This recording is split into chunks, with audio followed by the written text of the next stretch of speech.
wish to thank Yellow Wings Decals for supplying all 4 decal sets they produce for the F4F-3 Wildcat that were aboard U.S. aircraft carriers in 1940.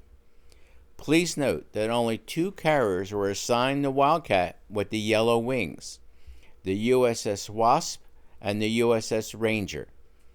The sets include all of the necessary section colors of the wing chevrons and fuselage bands. In addition, the decal sets come with the respective aircraft numbers for all of the squadrons that served aboard the 2 aircraft carriers prior to the start of World War II. These decals were produced for Yellow Wings Decals by Microscale Industries.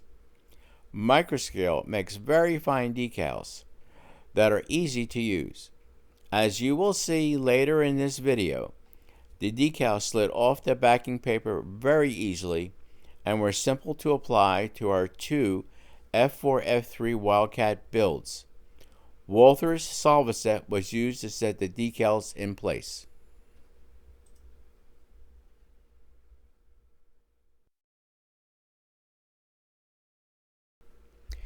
Decal application begins with the walkway that is present on both wings adjacent to the fuselage. One wing was already done to ensure decal was correct. Now we are ready to apply the walkway decal to the other wing. It is only necessary to dip the decal in the water for less than a minute. Yellow Wings decals work in either cold or warm water. You can blot the decal on a paper towel to remove as much water as possible prior to application to the model. Carefully slide the decal partially off the backing paper and position it on the wing. Pull the backing paper slowly from under the decal while holding one end. Remove as much residual water as possible after application with either a sponge or a paper towel. Move the decal as necessary to position it against the fuselage as shown on the instruction sheet supplied by Yellow Wings Decals.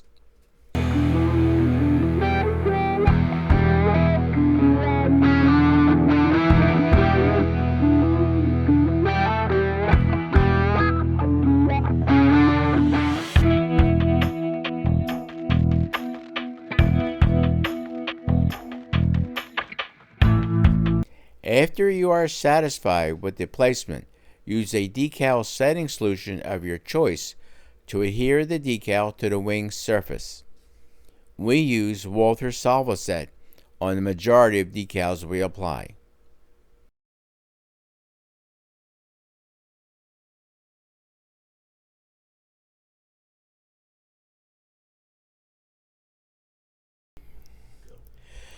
Next, I am going to apply the chevrons on each wing's surface. The Wildcat model you see here was painted for the USS Wasp. Observe that the tail and the stabilizers are painted insignia black. This was the color allocated to all aircraft assigned to this aircraft carrier prior to the start of World War II. One of the aircraft carriers had 2 squadrons of F4F-3 Wildcats, while the other had only 1 squadron of these aircraft prior to the start of the war. Each squadron had 6 sections. Each section had its own individual color. The colors were lemon yellow, willow green, insignia black, true blue, insignia white, and insignia red. You may pick any of these colors to apply to your build. Please note that the section color of the chevron, fuselage band if present, and the tip of the cowl must match. For the Wildcat you see here, we chose the true blue chevrons, fuselage band you see here, and eventually the tip of the cowl. One of the characteristics of all aircraft is that the tip of the cowl must be painted in the same color as the fuselage band and chevrons. As there is no decal for the cowl on the decal sheet, The cowl needs to be masked to paint the true blue on the tip. Taking the yellow wings decal sheet, carefully cut out the true blue chevrons. The front of the decal is stated on the decal sheet right above the actual chevron. To determine the front of the chevron, which will go to the leading edge of that wing, we cut the decal at an angle.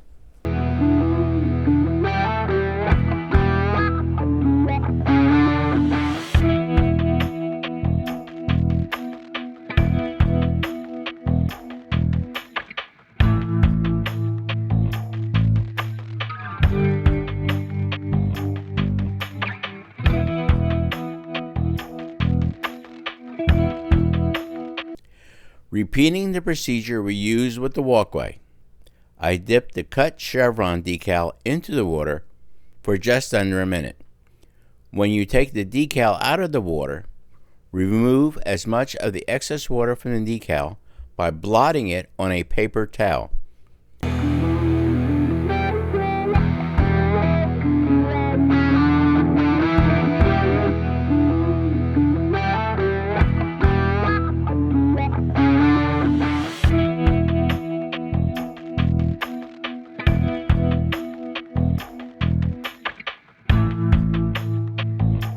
To ensure that the decal will slide off the backing paper when you need it to, slightly slide the decal off the backing paper now.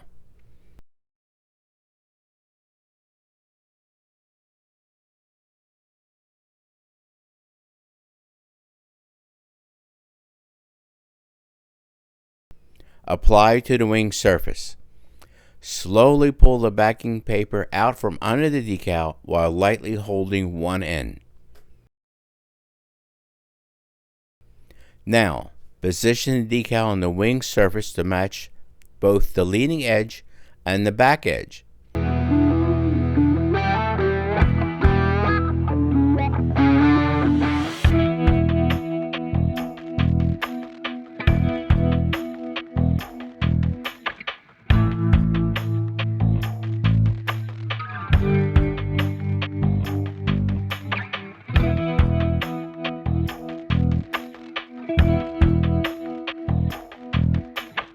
Use a sponge or a paper towel to remove the excess water from the decal, making sure that it does not move. If it does move, reposition the decal as necessary.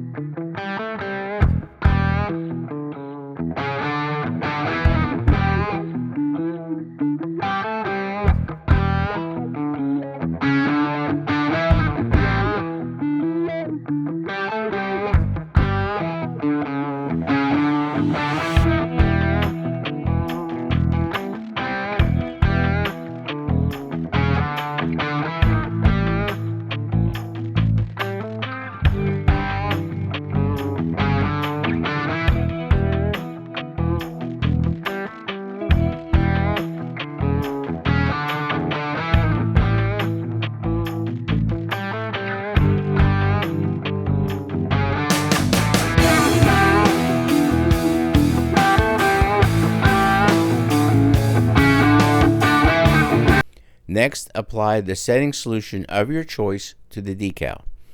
This is the final step in any decaling process. Repeat this entire process for the second wing. We will now speed up the video to save time.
Due to the number of decals that need to be applied to our modified F4F-3 Wildcat pre-World War II build, we are going to cut this chapter into two parts.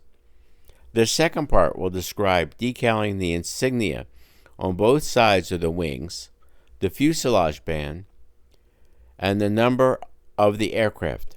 Thank you for watching Chapter 5, Part 1 of our Wildcat builds.